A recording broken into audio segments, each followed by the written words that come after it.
It started like any other babysitting job until she realized the child wasn't real.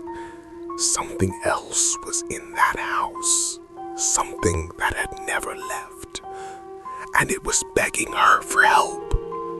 Would you stay if you were her, or would you run? Tonight, you're not just watching a story. You're stepping inside the house where Samuel never left. This is the Babysitter's Ghost.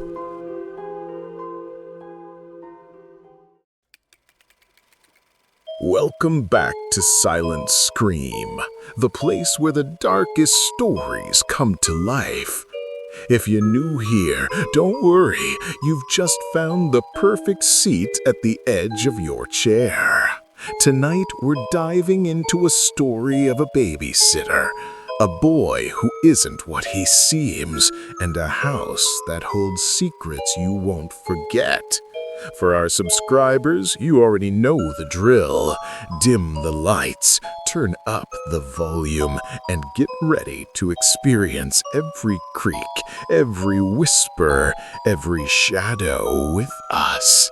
And for new viewers, make sure you stick around until the end. This is the story that will make you question who or what really lives next door.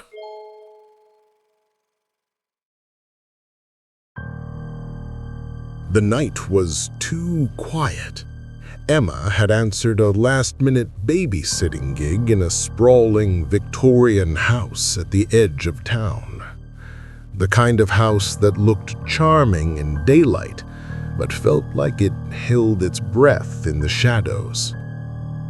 The parents had gone to a gala, leaving her with their 7-year-old son, Timmy. At first, he seemed normal enough. Small hands, messy hair, a timid smile. But something didn't sit right. He never blinked at the darker corners of the room. He laughed when Emma spilled juice, but the sound felt hollow, echoing in ways that made her skin crawl. She noticed the little things. His toys always lined up perfectly, never moved. His drawings of a boy she didn't recognize, always smiling with empty eyes. When Emma asked questions about his parents, Timmy's answers were off, rehearsed, and strange. Then came the whisper, a soft, urgent plea from the hallway. "Please help me." Emma spun, heart hammering, but the hallway was empty. Timmy's eyes followed her, wide and pleading. That's when she realized he wasn't real, but someone else was. Someone who had never left. Emma's hands shook as she tried to steady the phone in her pocket. She wasn't sure if she should call the parents, 911, or just run. Her gaze kept flicking to Timmy, who sat cross-legged on the floor, humming a song she didn't know. The tune seemed off, dissonant, like a lullaby played backward. She knelt beside him. "Timmy, who are you really?" Her voice was steadier than she felt. The boy tilted his head, as if considering her question.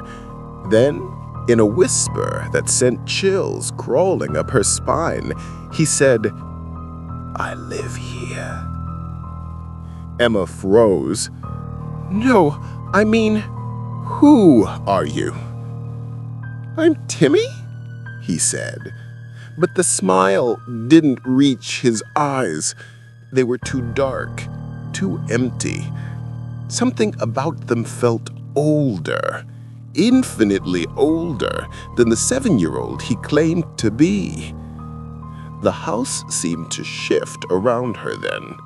The air grew heavy, and the shadows lengthened, moving independently of the weak lamplight. She noticed details she hadn't before. A small handprint in the dust on the banister, a child's shoe by the staircase that looked decades old, and a faint, ghostly chill brushing against her arm. Emma's instinct screamed at her. She'd babysat many children, and something inside her told her this wasn't a child at all. Her stomach twisted as she remembered the whispered plea. The next hour was a blur of strange events. Doors slammed shut on their own. The chandelier swayed, though no breeze entered the room. Emma tried to convince herself it was a draft or her imagination, but the whispers continued, more urgent, closer, circling her. "Help me, please, help me." Timmy followed her everywhere, not like a child following a babysitter, but like a shadow, always there, just on the edge of her vision. Whenever she turned, he'd vanish, only to reappear somewhere she hadn't seen him move. Emma's mind raced back to the neighborhood gossip she'd heard about the house. A little boy had died there years ago, tragically, in an accident the locals never quite spoke of. And suddenly, everything clicked. The empty, pleading eyes, the precise movements, the cold spots, and the whispered cries. Timmy wasn't real. Not anymore.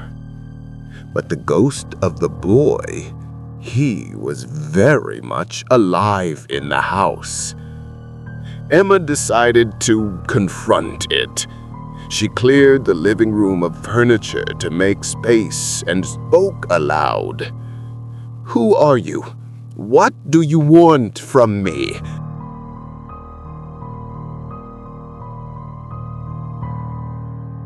The shadows coalesced, thick and oppressive, pressing against her chest, and then the air shimmered, and a small, spectral form appeared.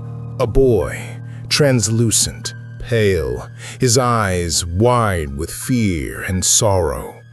Timmy's features twisted, merging into this ghostly form. He pointed toward the attic stairs, trembling. "Up there! You have to see!" Emma's heart pounded.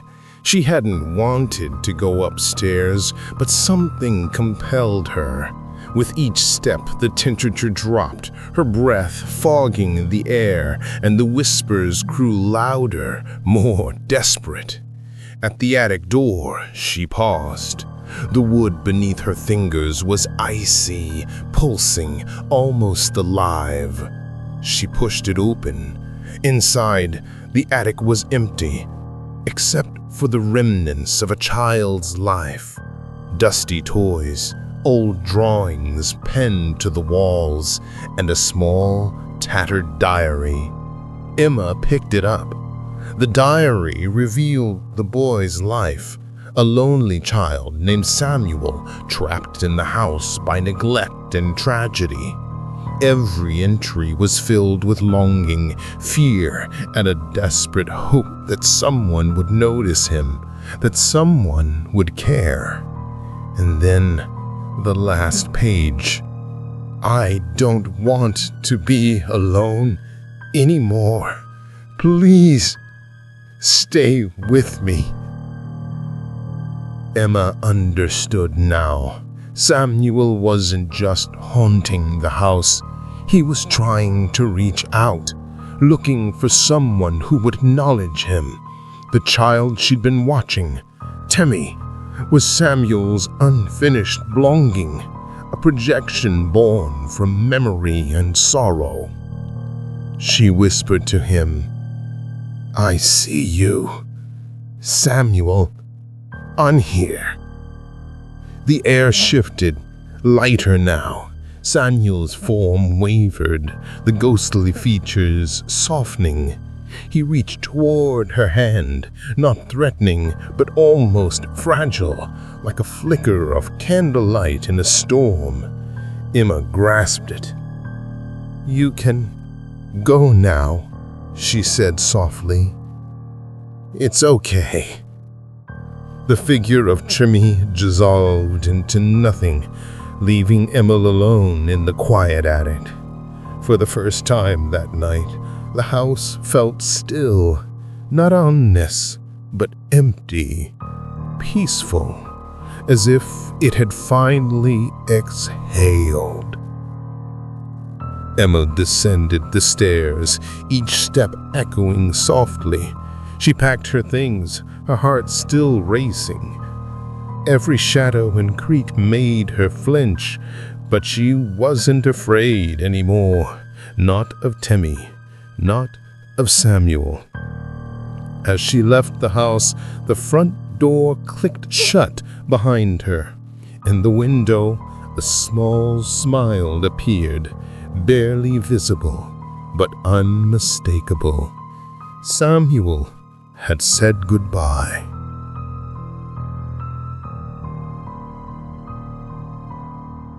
Outside, the night was calm, but Emma couldn't shake the feeling of eyes following her.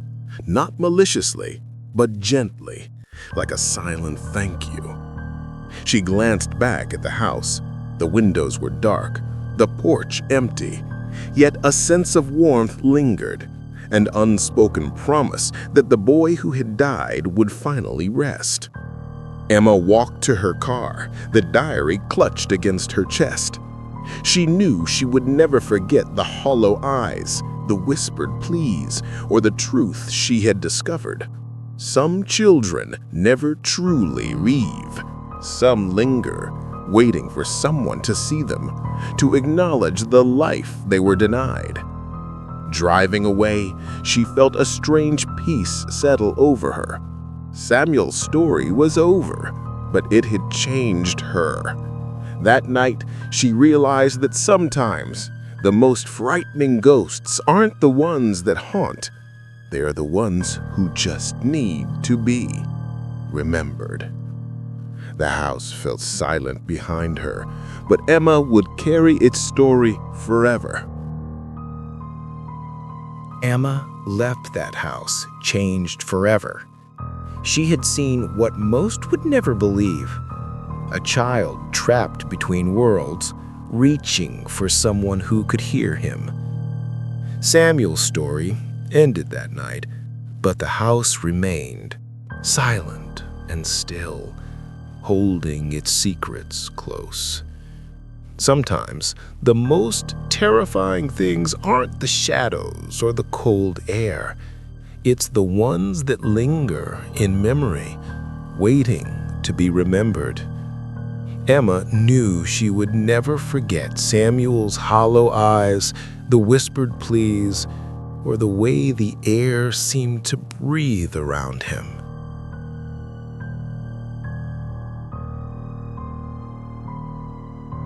If you enjoyed stepping inside Samuel's story, don't leave just yet.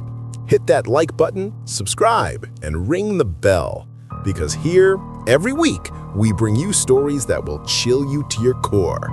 And if you're brave, check the comments. Some of our viewers have shared their own experiences, and they're scarier than fiction. Remember, the next story could be closer than you think. Until then, keep your lights on and keep listening. You never know who or what is watching from the shadows.